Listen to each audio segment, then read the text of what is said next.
The President's veto are uphill, if not outright vertical. Still, if the President doesn't have the votes, he does have the better argument. In fact, the President's administrative directive is broader and better than the bill in question.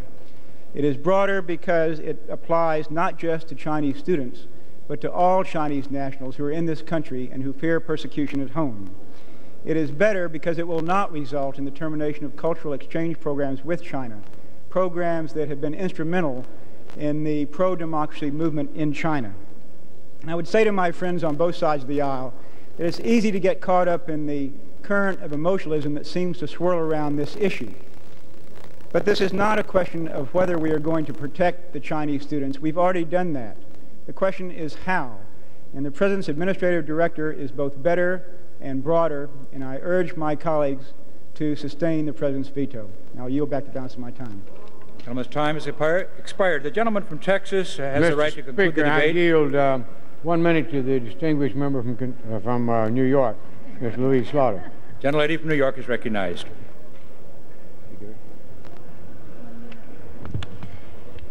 I thank the gentleman for yielding. Mr. Speaker, today we have the opportunity to make it clear that the United States is an advocate for human rights around the world. We're considering a measure that will afford protection to the Chinese exchange students who fear retribution and even their very lives for the pro-democracy activities if they should return home when their visas expire. H.R. 2712 will protect these students by extending their visas, but it does more than that. It sends a message to the students and to the Chinese government, and indeed to the world, that America will not trade the lives of students for comity with the Chinese government. By its unanimous vote, the House sent this statement loud and clear, but the President's veto has garbled this message. Today we have to take the opportunity to make certain that the world understands our nation stands firmly for liberty and human rights, and I urge my colleagues to join me in voting to override the President's veto of H.R. 2712. The gentleman from Texas. Mr. Speaker, I yield 2 minutes. Distinguished member from Florida, a member of the committee, Mr. Larry Smith. The gentleman from Florida is recognized for 2 minutes.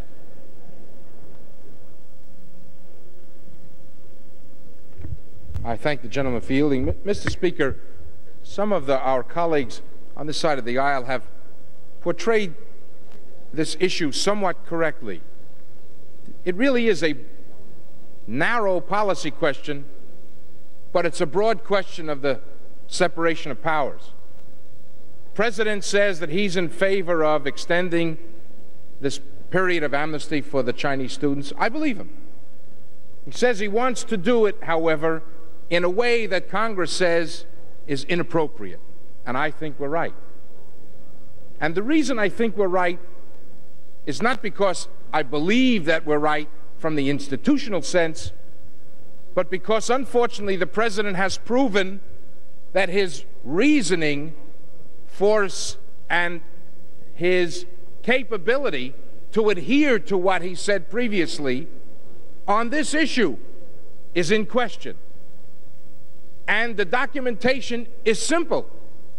In addition to the amnesty period which he said he would provide, he also invoked executive sanctions against China, cutting off military joint cooperation, stopping the sale of certain items of significant military and technological capability to the Chinese, and other sanctions.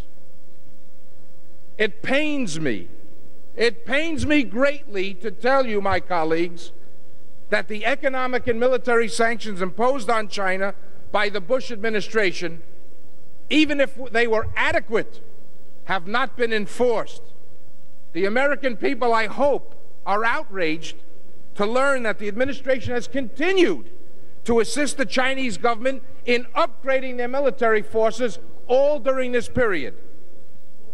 They have agreed to continue the Peace Pearl program, which is the upgrade of fighter jets, and have brought back Chinese technicians who were furloughed off back onto the job in the United States. They have continued and sent to the Chinese government satellite tracking capability so that they can track missiles which the Chinese fire on test fires to develop, including the missile, the M9, which is what we asked them not to send to Saudi. Gentleman's time. That's the reason that this body, I asked the gentleman for one additional minute. For 1 additional minute. That's the reason that this body must enforce its legislative capability. It's not that we don't think the president really wants to have that amnesty period. The difference is that they are prone in the White House to saying one thing and, unfortunately, doing another. The program is important. The president has agreed he believes in the Pelosi bill. We have passed it unanimously, and the Senate a voice vote unanimously. We all agree. And since it is our legislative prerogative to put in place items which cannot be changed except by us, not by executive action, this veto should be overridden. We should maintain control of this important policy question, and the president should understand that it's for the benefit of the whole country. Because ultimately, ladies and gentlemen, ultimately, the moral standard of this country is at stake. Our efficacy as a nation of democracy is tested here. And I believe we must pass this test by overriding the veto. Gentleman from Texas. Mr. Speaker, I yield 5 minutes to the distinguished author of the bill and the promoter of it and the leader in this great effort, Ms. Nancy Pelosi from California. Gentleman, the chair recognizes the gentlelady from California for 5 minutes. Thank you, Mr. Speaker. I ask unanimous consent to revise and extend my remarks.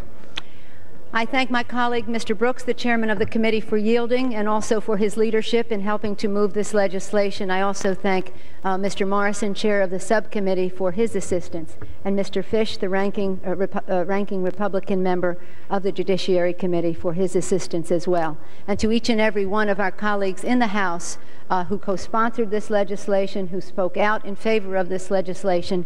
I'm very proud of it because it has brought so many of us together in a very bipartisan way. I think it is an appropriate way for us to begin this second session of the 101st Congress in support of this legislation.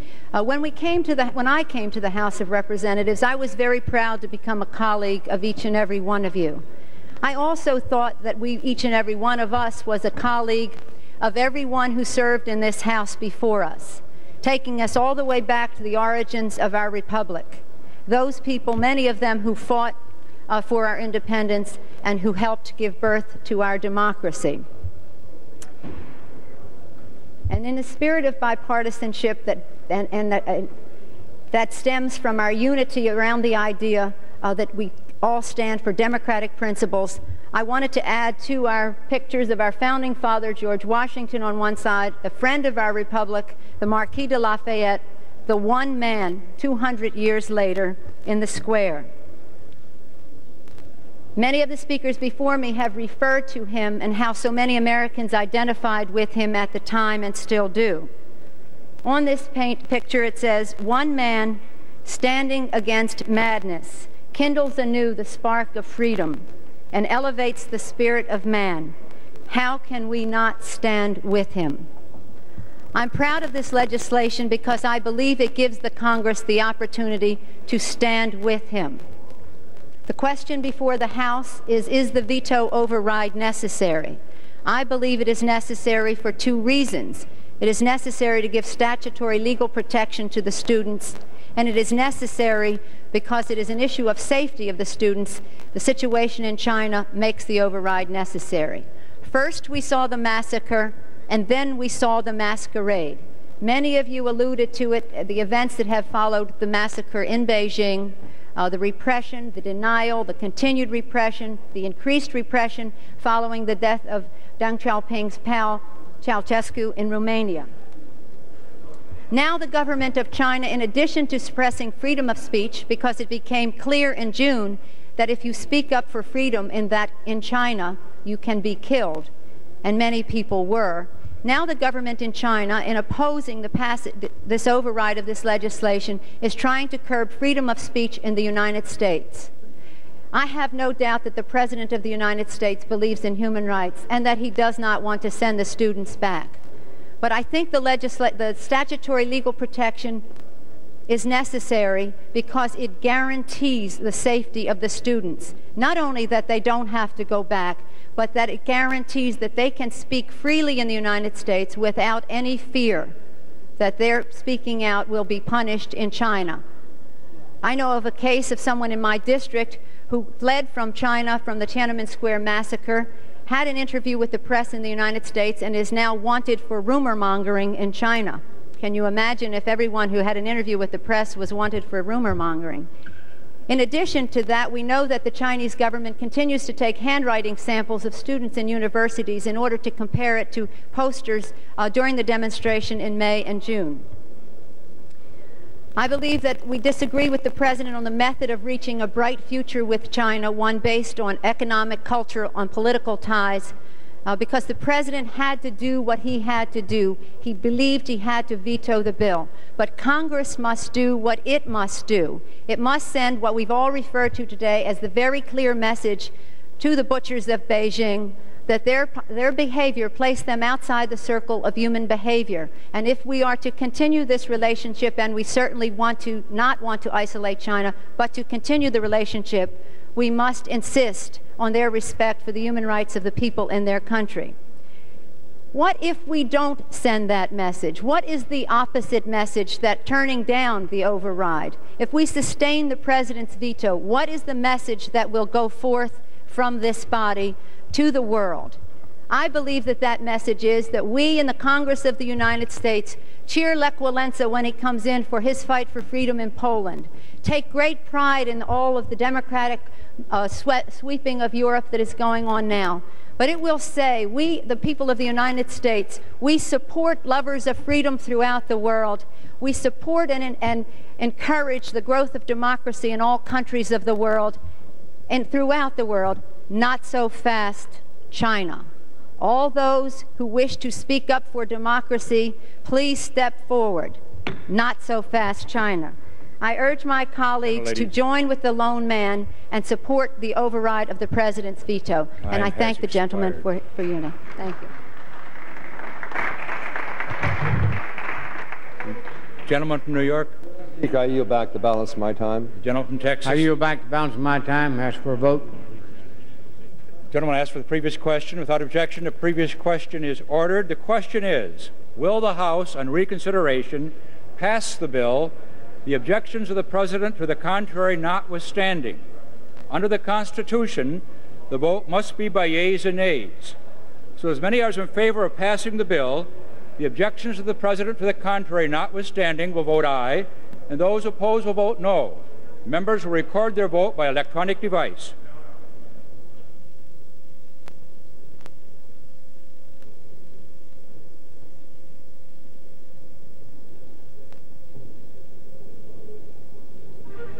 At this point, the House overrode the President's veto. The vote was 390 to 25. The measure now moves to the Senate for action, and the members there are scheduled to debate it today. In a few moments, you can call in with your questions about the Social Security tax issue on our viewer call-in. Our guests are Congressman Byron Dorgan, a Democrat from North Dakota, and Hank Brown, a Republican from Colorado. Both are members of the House Ways and Means Committee.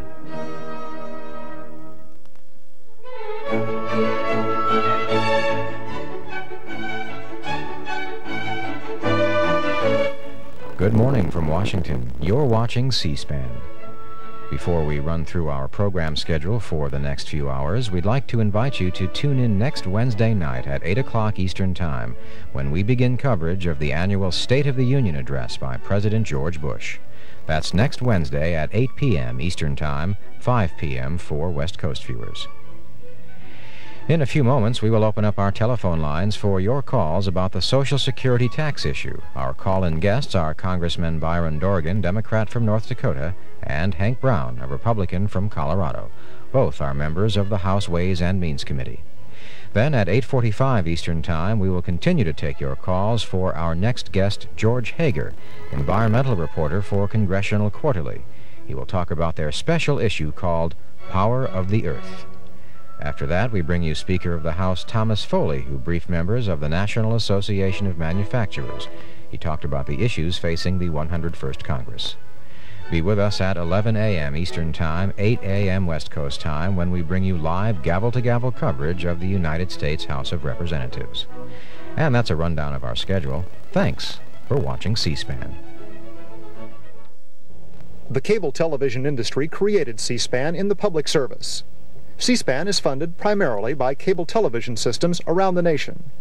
C-SPAN also receives grants from corporate underwriters, including General Dynamics and General Foods Corporation. Challenges for cities in 1990 will be the focus of a special call-in program. Our guests will be Mayor Lionel Wilson of Oakland, California, and Mayor Joseph Riley of Charleston, South Carolina. Phone in your comments and questions tonight on C-SPAN beginning at 7:15 p.m. Eastern Time, 4:15 Pacific. You're watching C-SPAN, America's network. C-SPAN is a non-profit cooperative created and supported by the cable television industry as a public service to its national cable television audience. In addition, C-SPAN is underwritten in part by the following. This is the inside of what moves your car. For 10 years, C-SPAN has given Americans an inside look at the forces that move our society. That's why the UAW is a proud sponsor of C-SPAN. Keep on moving, America! What do you expect from a public affairs network? Fresh, unexpected, unbounded television, unfolding the business of the day. Expanding insight. They told me only one TV camera would be here today, but there are a lot more than that. Revealing world politics. Unlocking the why behind the who, what, when, and where. It's public affairs that holds your key to the political process. C-SPAN, open to the public.